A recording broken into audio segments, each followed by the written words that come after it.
Assalamualaikum warahmatullahi wabarakatuh. Selamat datang di Knowledge Management System Prototype dari PT Mitra Adi Perkasa atau MAP. Nah, MAP merupakan sebuah peritel gaya hidup terkemuka yang ada di Indonesia yang memiliki lebih dari 3.200 gerai yang tersebar di Indonesia dan memiliki atau mencakup berbagai macam portofolio seperti sport, fashion, foods and beverage, department store, dan brand merek lainnya.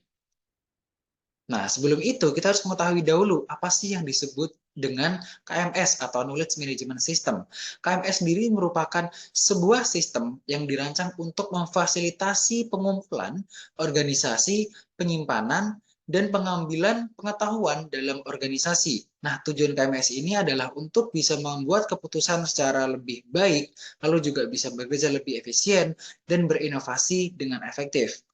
Nah, KMS di sini menggunakan media atau menggunakan aplikasi platform yaitu Moodle. Nah, Moodle di sini adalah sebuah pembelajaran manajemen sistem yang bersifat open source yang digunakan bebas sebagai media pembelajaran. Bisa digunakan pembelajaran online, pelatihan oleh perusahaan, dan kegunaan lainnya. Nah, di sini itu adalah pengertian dari KMS dan Moodle tersendiri. Nah, di sini prototipenya ada 10 topik. Yang pertama ada topik pertama kita akan membahas tentang retail industry. Yang kedua kita akan membahas tentang PT Mitra Adi Perkasa. Yang ketiga kita akan membahas produk-produk dari PT Mitra Adi Perkasa. Yang keempat yaitu tentang corporate environment, terdiri dari 8 komponen di sini. Yang pertama mulai dari customer hingga working population. Yang kelima di sini adalah terkait dengan bisnis proses dari PT Mitra Adi Perkasa. Lalu yang keenam adalah transaksi yang terjadi. Yang ketujuh ada teknologi infrastruktur yang digunakan oleh PT Mitra Adi Perkasa.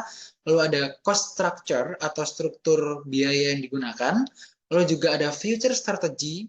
Yang terakhir ada rekomendasi yang bisa dilakukan oleh perusahaan agar lebih baik untuk kedepannya. Itu akan kita bahas secara menyeluruh dan detail di dalam prototype ini. Nah, benefit apa sih yang akan kita dapatkan? Yang pertama tentu kita dapat berbagai macam fitur pembelajaran di dalam Moodle ini. Di dalam KMS Moodle ini kita dapat sesuai dengan kebutuhan kita. Yang kedua, kita juga mampu melakukan pengelolaan secara terstruktur. Yang ketiga, kita juga bisa meningkatkan pemahaman tentang perusahaan ini. Seperti itu. Nah, untuk outcome sendiri dari KMS prototype ini adalah yang pertama, kita dapat pemahaman pendalam tentang perusahaan. Tentu di situ kita sudah memasukkan informasi-informasi tentang perusahaan, tentunya kita bisa memahami secara mendalam tentang perusahaan.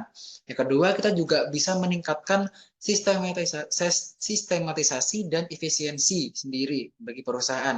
Yang ketiga, kita juga bisa menyiapkan atau rencana strategis untuk masa depan perusahaan itu seperti apa. Gitu. Nah, untuk impact dari setelah kita belajar KMS prototype ini, diharapkan yang pertama kita bisa memiliki pemahaman baru tentang Moodle sebagai platform pembelajaran. Tentunya kita juga mungkin banyak orang yang belum tahu tentang Moodle, tentang KMS, tentang knowledge management system yang menggunakan Moodle ini bisa digunakan sebagai media pembelajaran yang efektif dan efisien. Lalu juga kita dapat mengoptimalisasi dari biaya dan penggunaan sistem informasi perusahaan. Jadi kita bisa mengoptimalkan penggunaan teknologi menggunakan sistem informasi dan juga bisa mengurangi biaya, mengoptimalisasi biaya yang masih belum efektif dan efisien bagi perusahaan. Baik, itu yang bisa saya sampaikan. Semoga bermanfaat dan keep learning. Assalamualaikum warahmatullahi wabarakatuh.